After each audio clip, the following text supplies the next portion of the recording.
Better late than never, right?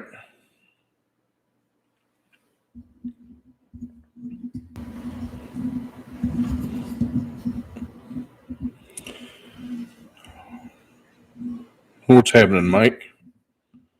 How the heck are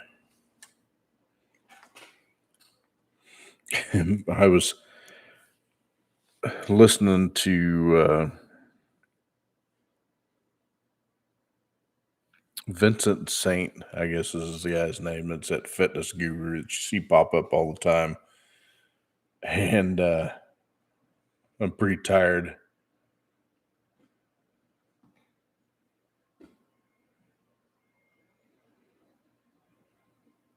Hey, Steven. Anyway, so I'm sitting here at the computer and I shut my eyes for a minute. Apparently, I passed out for a minute. Wife comes around the corner and she goes, "What are you doing?" Um, well, it's like this. Guess I was tired. What's going on, Mr. 427? Yep, snoozing. That's what happens when you get old. Get old and you're tired and everything else goes right along with it.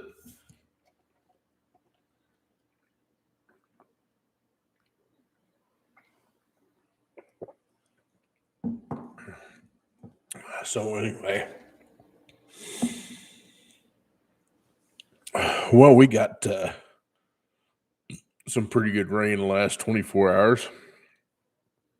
And the roofers finally got done to my roof this week. And I'm so glad that's done. Looks nice too. It's quite a bit lighter than I thought, but it was a good color choice, especially for being down here.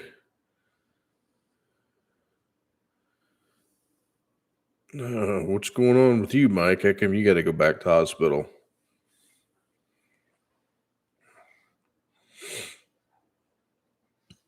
If you don't mind sharing, anyway.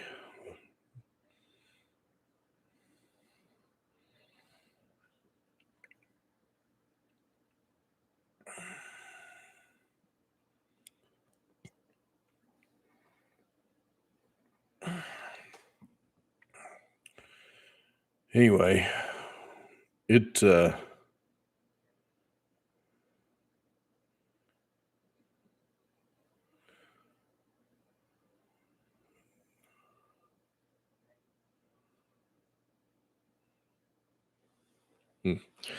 yeah, I don't know if I'd give him a straight answer in the hospital either.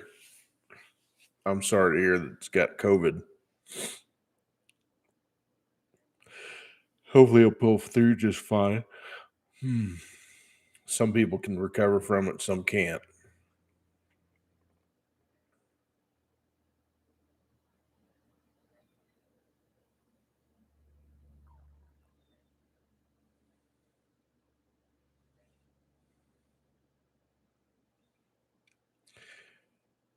Yeah.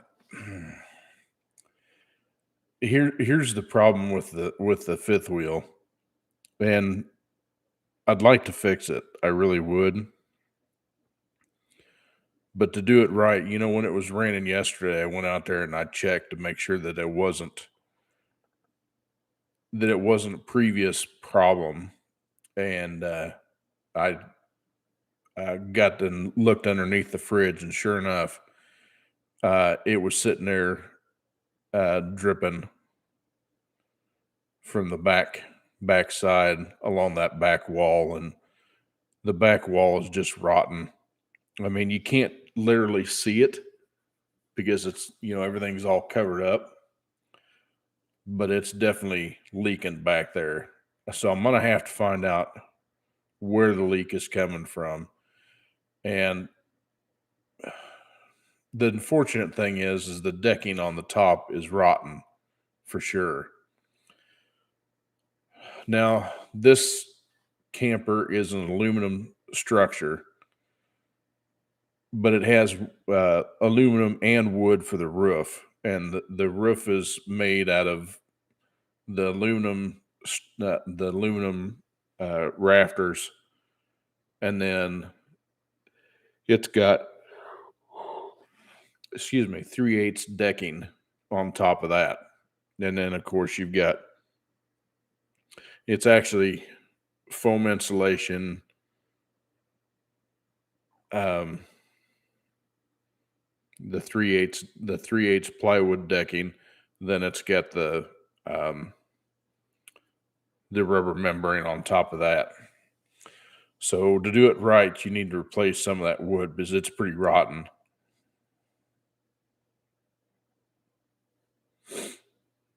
Yeah, Mike, I know it's leaking at the top for sure. It has to be. And I was telling the wife, got to thinking about it. I was trying to I pulled it's got a skylight back there. I was looking to see if I could find anything, if I could see anything there, because it looks like it's behind the skylight and it's around the, oh crap, galley vent pipe. And it's sunk in right there. And like I said, it's all soft around the back. Excuse me, the right side of it's pretty solid, but you get about center of the roof and then all the way over to the left rear, it's just nothing but mush. And it has the foam that's below it supporting, what's left there, but uh I got to do something. I'm going to order some Dicor, and I don't know how I'm going to do it yet, but I'm going to have to um, pull the old Dicor off and reseal it. Um, oh, I, I don't know. Just doing it. It's just bugging me.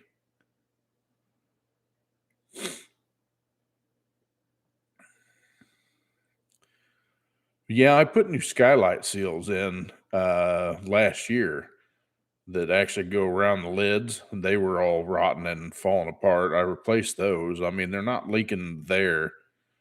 It would have to be at the base of the skylight, where the frame actually bolts to the top of the roof, um, or something like that. Uh, I told the wife, I says, I'm skeptical that it might be the AC unit. Um, Maybe there's a rip underneath the membrane there, and it's actually running from the back of the air conditioner back and just soaking all that wood. And the low spot had to been around that sewer vent. I wouldn't say sewer, but you know what I'm talking about, tank vent.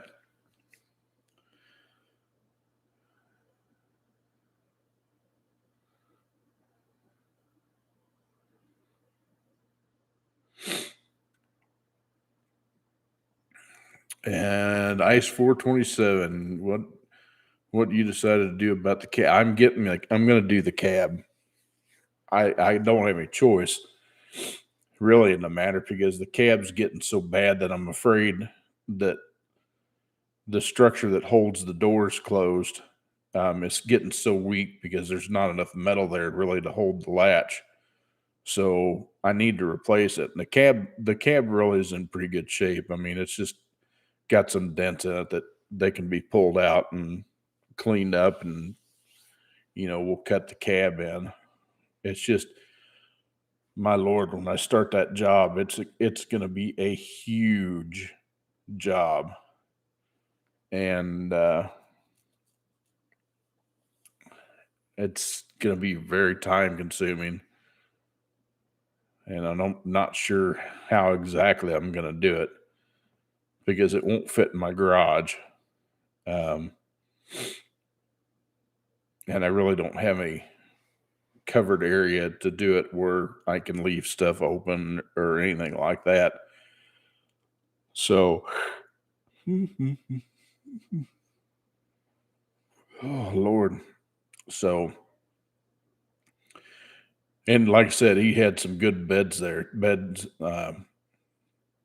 are in a little better shape than mine. So I'm going to get with B&W also, since it's got a B&W uh, flip over ball, and I'm going to replace that thing. It's just so rusty there. I'll do what I can to clean up the things I can. But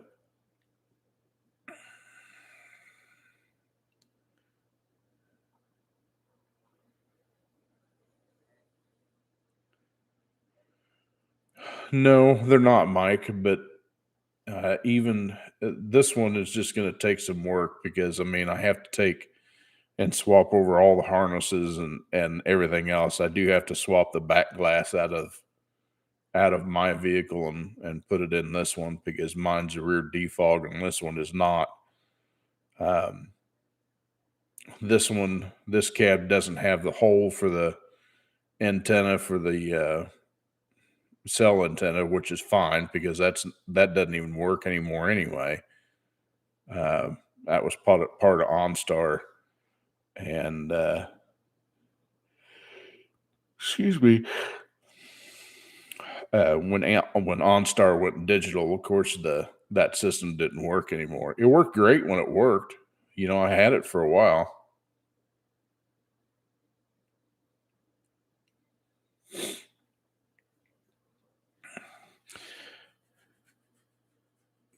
Yeah, I think it.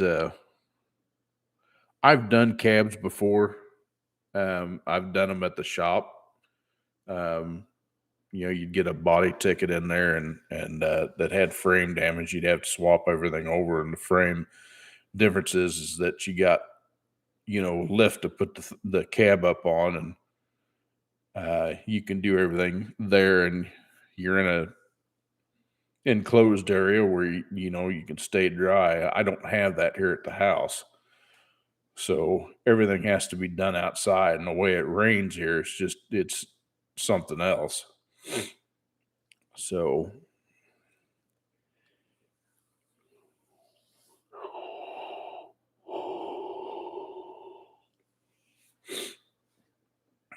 anyway.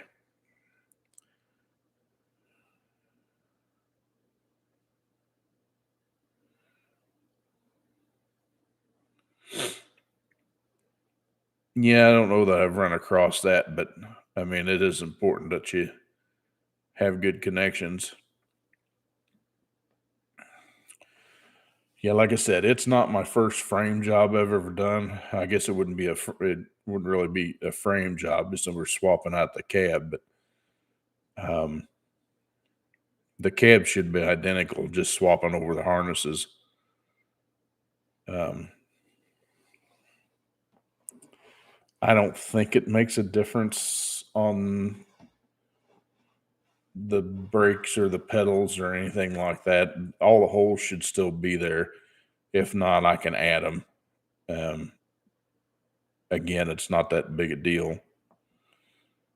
This cab still had the dash in it. And well, you've seen some pictures of it on my last video.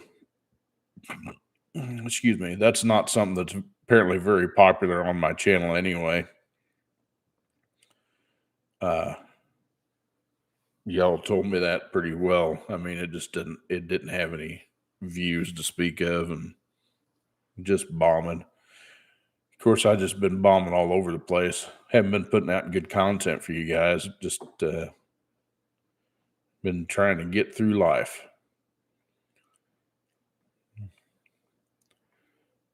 Dearly beloved, we are gathered here today to get through this thing called life.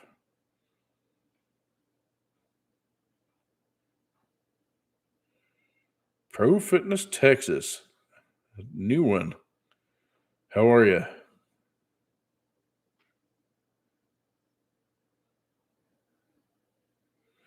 No, Mike, it really didn't look bad at all. I told I told Eric, says, get to it when you can because I don't know when I'm gonna get I need to get his transfer case done, but um I've got my I've got a couple things listed on marketplace for sale, but man, just like everybody else, it's everything is so tight, and old Brandon's got us so screwed up.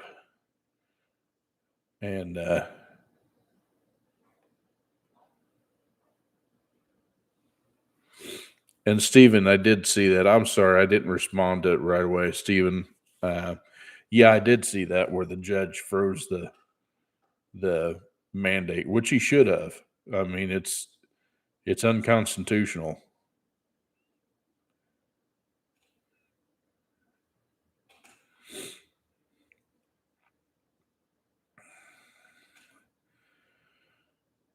Pro Fitness. Yeah, I haven't seen you very often. If you were here once before, you may not said anything, but welcome. I'm glad you stopped by. This is my weekly just BS, have a good time, and talk to you all kind of session.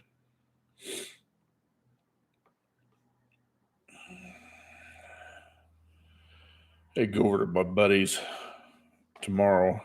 Um, I got to I go to church in the morning, and I got to take a couple of seals over to my buddy. He is part owner of Soccer Mom. I don't know if you've ever uh, if you ever watch Cletus McFarland and Kevin from KSR Fabrication and Performance. Um, he's part owner in Soccer Mom. It's a blue 79 or 80 Camaro. Thing is flipping fast, really fast. And anyway, he's got his boy, which I built a transmission for his Sierra. Uh, he's got a S10 they nicknamed Pool Boy, and it's just like uh, it's like an old 5.3 with an LS3 cam in it. Nothing special. Uh, it's pretty quick though. And anyway, he's got a new converter for the transmission he wants to put in. I got tons of extra seals.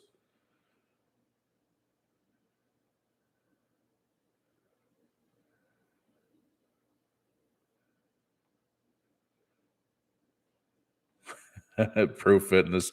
Yeah, I haven't done any IROC content for a while, and I need to get back after it. I really do. Um, trying to get there.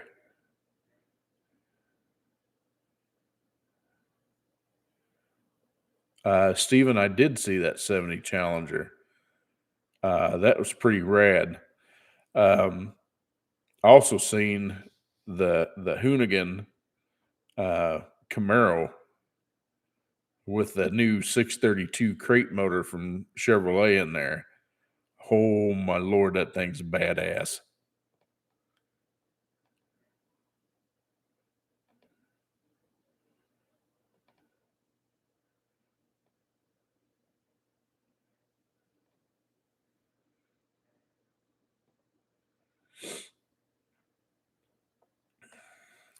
Mike, that's one thing I wish I would have done more of. I wish I would have followed my more of my music because I love to sing.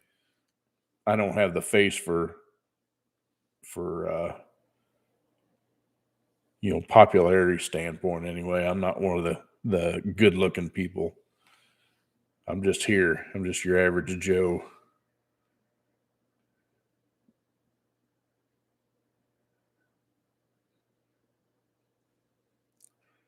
Yeah, that Camaro they had out there. Oh my god! And then that new 632 on top of that, 1,000 horsepower right out of the box. Yeah, buddy. Speaking of which, have you guys been watching all the buzz about the 2023 Z06 Corvette? 670 horse out of a naturally aspirated flat plane cranked V8. Oh, buddy, I can't wait to see one of the first ones come across the dealership. Oh, that's going to be bad to the bone.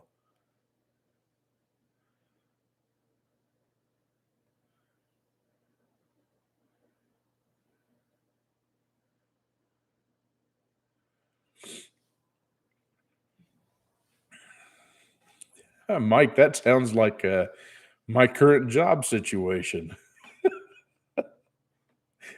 I know that's not what it was wrote for, but yeah, that's current job situation.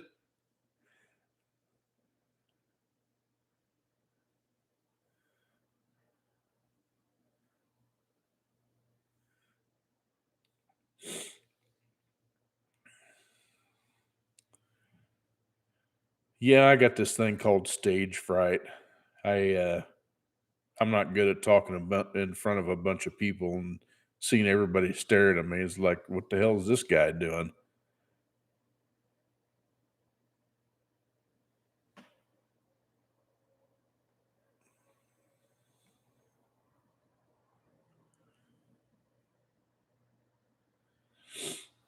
Mike, I could never afford one either. I think if I had a Corvette though, believe it or not, I'd want an old C4.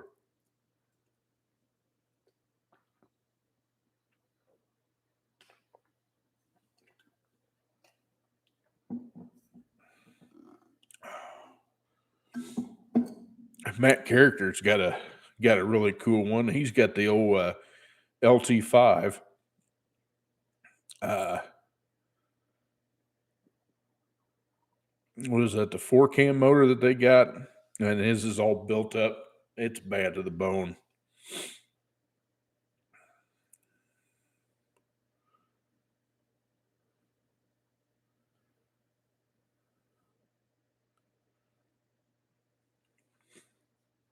I don't, Mike. I don't know if I could do that because then then I'd be afraid somebody'd come up and freaking bomb me, or I couldn't see the glass bottle or something being chucked at me before I get knocked up the side of the head. You know,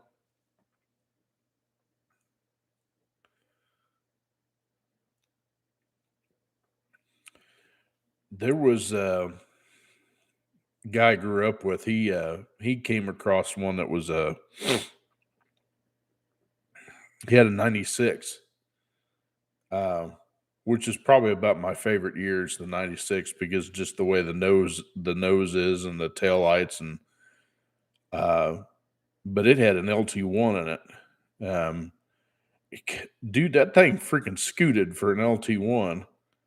I was pretty impressed with it. Of course, you couldn't hold a stick to my buddy's 2000 with a um, LS1, but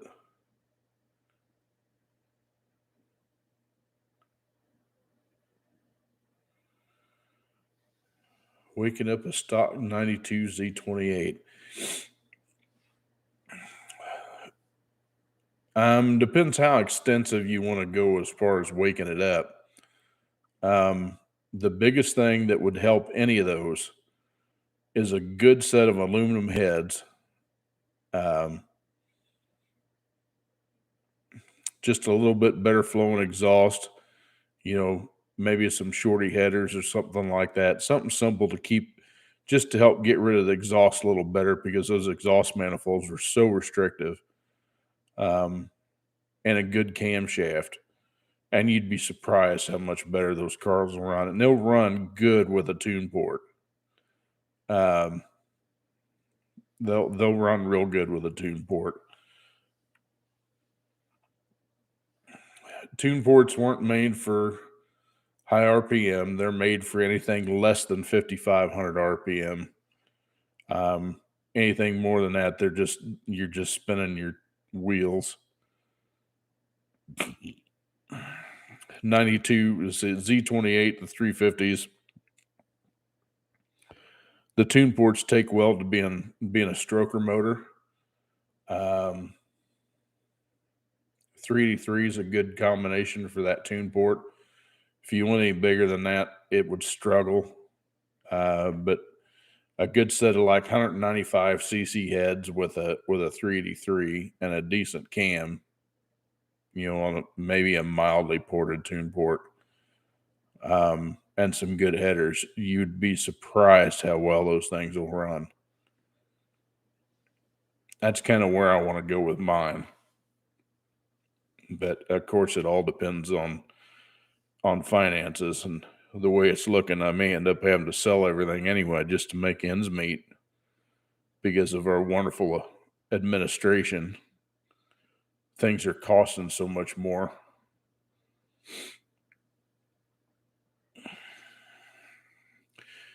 The cost of everything's going up except for my paycheck.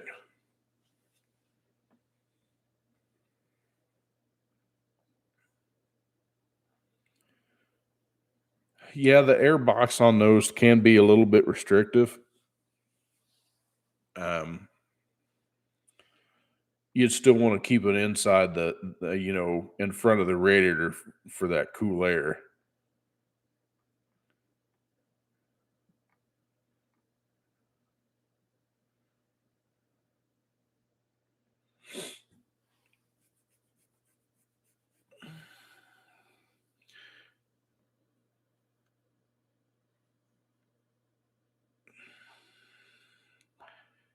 Yeah, the biggest thing on those, like I said, is just the things that hold those back so bad were the camshafts and the cylinder heads. The cylinder heads weren't a good flowing piece by any means. If you're keeping the 350 and you don't want to go outlandish, again, 180, 190 cc, 95 cc head, intake head, and then a good camshaft and some good headers. And the headers don't have to be full length. In fact, I wouldn't want to. I want to get a set of American Racing headers with their custom Y pipe that they got. Those would flow plenty. And I'm not into hacking butch. I watch some of these other guys, and so many people LS swap these cars. I'm kind of bored with it, to be honest with you. I want to keep mine looking. I like the looks of the tune port. I'm not in for a bunch of performance. Yeah, I'd like something sporty, but it don't have to be. I'm not going for world record 1,000 horsepower street car. That's cool, but my pocketbook can't afford that. So,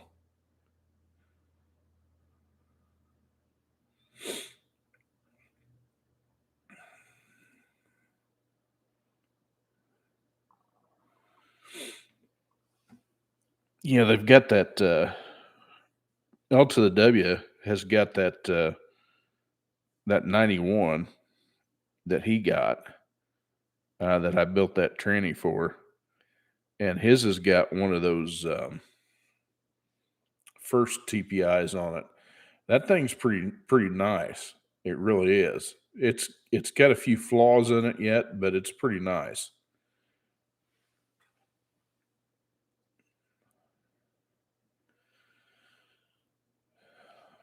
Yeah, just anything's better than the Mike. Anything's better than those the factory exhaust manifolds on those. Man, they're so restrictive.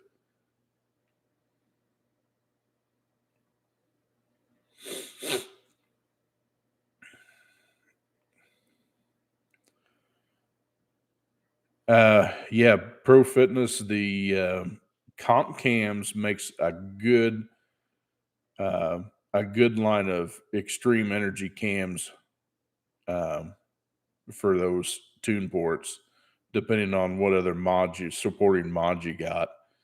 And that's the way I'd go. I'm not after a slobber and lope or anything like that, or cold start BS. Because a lot of these newer engines, the LSs and LTs are a minimum of 10.5 to 1 compression. Because they've got the cooling system to support it. The LT motors are 11 to 1. So they can take that big overlap in cam pretty easy and not lose a bunch of cylinder pressure. Whereas the old 350s weren't big on compression ratio. I think they were 9:2 to 1, maybe somewhere in there.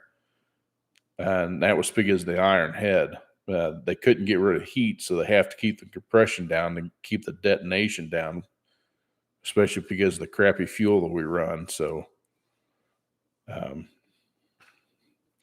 me personally, on anything I drive anymore, I run no ethanol fuel. It costs a little bit more, but I look at it as it's a trade-off for not having any fuel system problems, because the ethanol is corrosive. And if it has to sit for a period of time, I don't worry about it,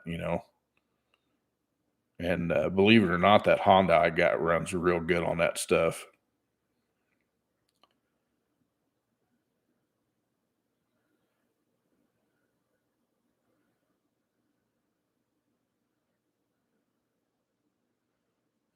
Yeah, yeah.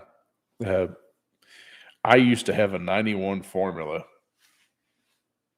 that was the same way, but it was a 305. And I never understood why they put in a formula with the WS6 suspension and everything. They put a 305 turtle body injected V8 in it. One of the worst combinations they ever did, other than maybe a carbureted 305 from like an 82. But I tell you, I did a few mods on that car and couldn't believe the difference it made. It had a factory 273 open differential in it when I got it. I put a Crane CompuCam in that thing, with a Hypertech. Left the stock thermostat in it. Put an external transmission cooler on it and changed the 273 rear end out for one that was a 342. And I dropped a second and a half off my quarter mile time out of a 305. It was pretty impressive. And the thing got really good gas mileage on the highway, because I used to drive that thing on the highway all the time.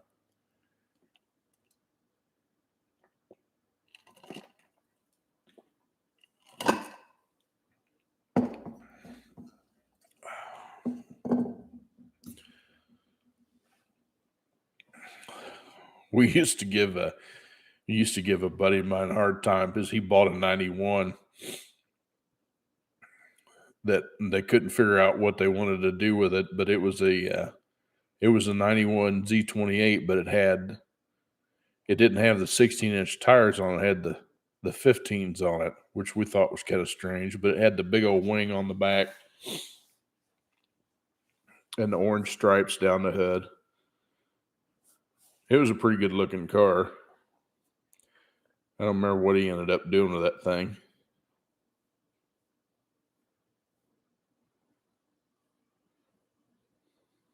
Well, Mike, that's no good. There was somebody else that's out there on Instagram that I follow, and I can't remember if it's I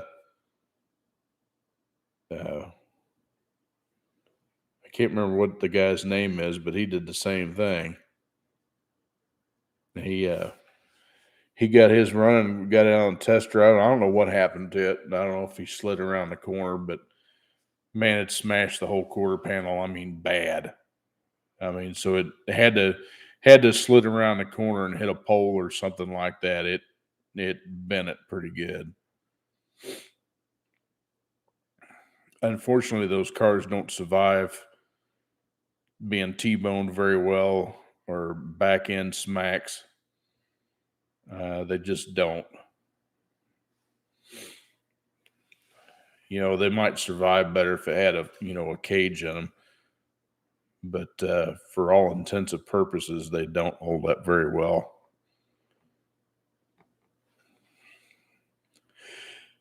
I've seen some pretty nasty ones in wrecks. Excuse me.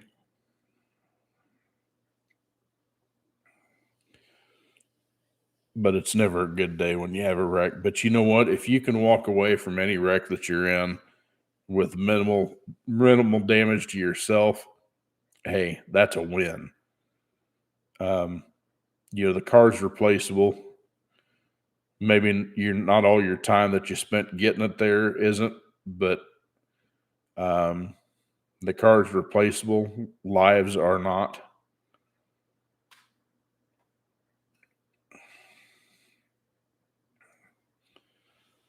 So as much as it may suck, if you're still in one piece, then you're doing good.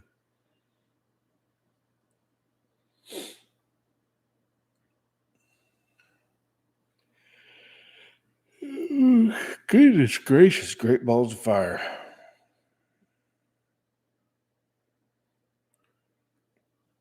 Oof. Mm. I remember when I was young, I used to ride my 10-speed everywhere. Uh, Me and one of my good friends, yeah, I used to ride 10-speed, rode a bike anywhere, and I just got old and fat. But used to, we were going down a hill one time, and we're both hauling ass down this hill out by his house, and I get up right beside him, and for some reason he scooted over, and I'm like this, and I'm trying to slow down. He scoots over, and his back spindle nut catches the spoke of my front wheel on my bike, and over I go, land in the middle of the road, and landed on my back upside down. Oh, it hurt like hell. And I had broken my left shoulder up at the growth plate up here at the top. My arm was like this and all out of place and whacked um, and then broke my right thumb. And it was pretty brutal. And of course, the first thing they try to do when they pick up, we need to get this arm down, and blah blah blah. Says, don't you touch this arm. And well, we got to get it down so we can get you. No, you don't. And anyway, so they finally realized that that's going to have to stay that way till I get to the hospital. And they took some X-rays. Yeah, it's definitely broken out of place, and so I told him, I says, well, you're going to have to knock me out if you think you're going to put that back in. Of course, I was young at that age, but I think I was 14 or 15, something like that. I was a young pup. But anyway, so they knocked me out, and I woke up in the recovery room, and of course my arm's like this in the sling and swath, and it says, well, guess what? You're going to have to stay that way for 8 weeks. I'm like, fantastic. And I couldn't even take it off to sleep. So yeah, that hurt. I've actually got a dent in my head right here, which is another battle scar. We used to have, growing up, a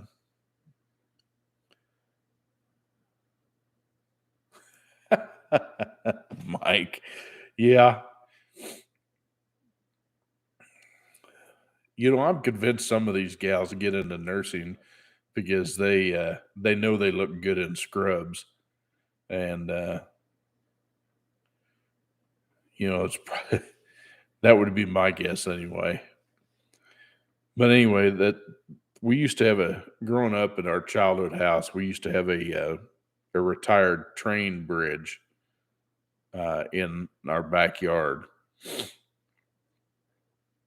And you could actually see where in the landscape where the train tracks used to be before they, took it out of place. But anyway, growing up, Mom always says, don't you go climbing on that bridge and stuff, and you'll end up hurting yourself. And of course, you're a boy. He says you don't think they know any different. So lo and behold, I'm crawling on, having a good time crawling across this thing, and I did. I tripped and I fell, and my head landed on the corner of that bridge and split it open. And of course, there's blood everywhere. Mom is just having a freaking fit, and she rushes me to the hospital, and yeah, it took me a while. I didn't live that one down very easily, but the dumb things you do growing up.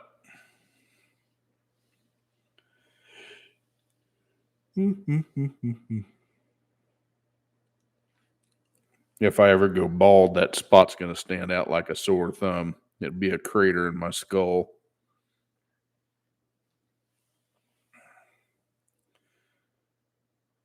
Oh, goodness gracious. Well, another year's come and gone, and I didn't get to go to the SEMA show. I really want to go back there. I went in I think it was 2011. So it's been 10 years since I've been.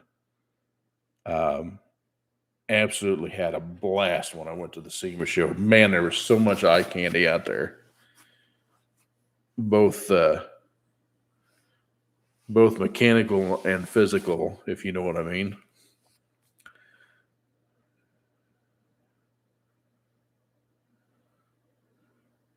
Ooh, a trash can lid. Ooh.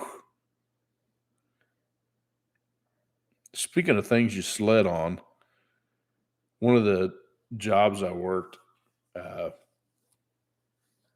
we were on the B shift, and this was when I still lived up in Missouri. And we got bored one night, and it had snowed, and so we're on this scoop shovel riding around behind the truck on a scoop shovel in the snow. So we didn't have anything better to do.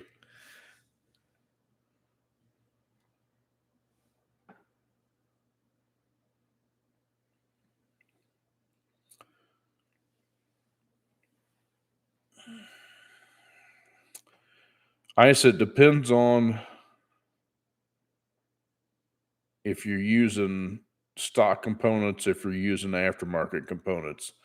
Block concerns, depending on the year of the block, the old two-piece ones, the old two-piece rear main seal blocks, earlier versions, usually had a little more content in them than the later model for one-piece rear main blocks. But their limits are about 600 horse. Without getting too radical, no, and that's being conservative. The biggest thing is, if you're going to go that far, you need to have good crank, good rods, good pistons, and it'll live for a long time. They're definitely not as stout as an LS. That's where the LS has got them beat by long ways because of their block design. But there are aftermarket companies like Dart Machinery and World Products that make the old small blocks that are quite a bit more stout. Of course, they got better main caps because the factory ones just use ductile iron main caps with 4-bolt, usually straight studs in it.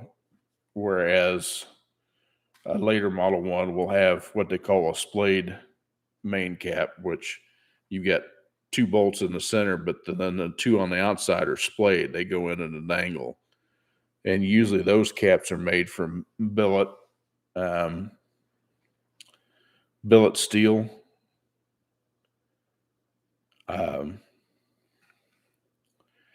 Because usually when something fails like that, or if it pushes it too far, it's going to want to push down and break the crank. So if you can keep that crank in place, the idea behind it is that it'll last longer because it has to stay in the block somehow. Now, in the case of like the Dodge guys with the 5.9 Cummins that are pushing them way beyond their limits of their block, they're finding out the weak spot is the block at the crank. So they'll just split the whole block out and leave the crank sitting there in the saddles. But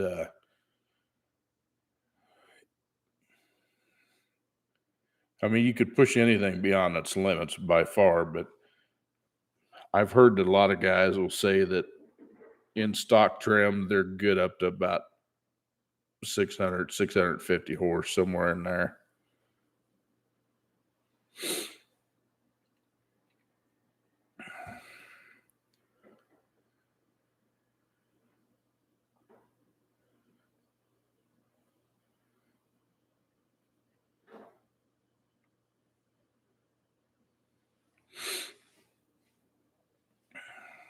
So anyway.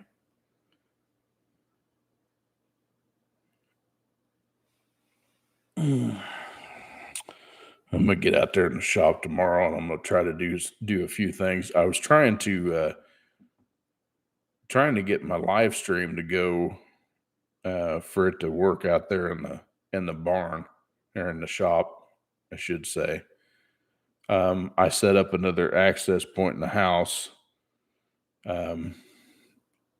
over in the bedroom that's behind this screen is our bedroom, and it's closer to the shop. And I went out there with the phone earlier, and I didn't have hardly any signal. So I don't know what I got to do to get better signal out here, other than running maybe a hard line. But being as it's got a metal roof on it, that's where it's hurting me, I think. You know, if the thing was all wood roof, that might be another story.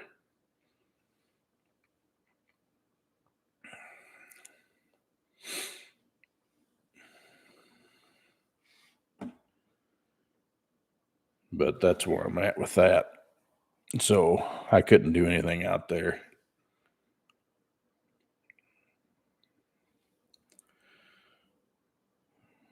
But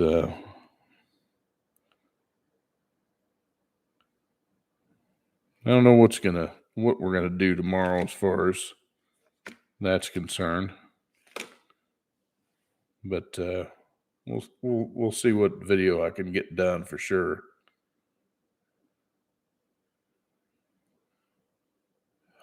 I haven't heard anybody personally using the Holly Sniper system. It's a pretty neat setup, but I haven't heard anybody that I know use it yet. Most of the guys I run around with are running Holly Dominators or Terminator X or the X Max. I was going to use the X Max, but not sure which way I'm going to go right now. I just want to get one of my third gens running. That's all there is to it. I'd like to get Scarlet where I can just drive it. I'm to the point where I don't even care if it's fast or anything like that. Just want to get it to where I can drive it.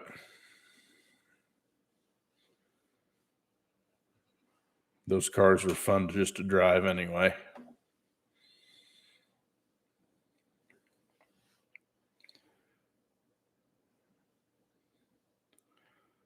We'll have to see how things go.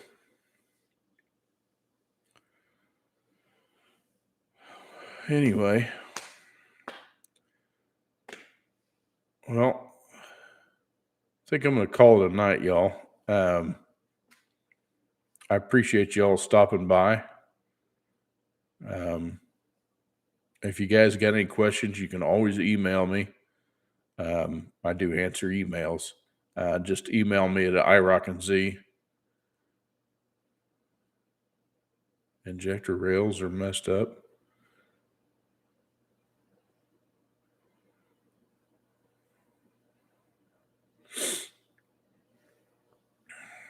Yeah.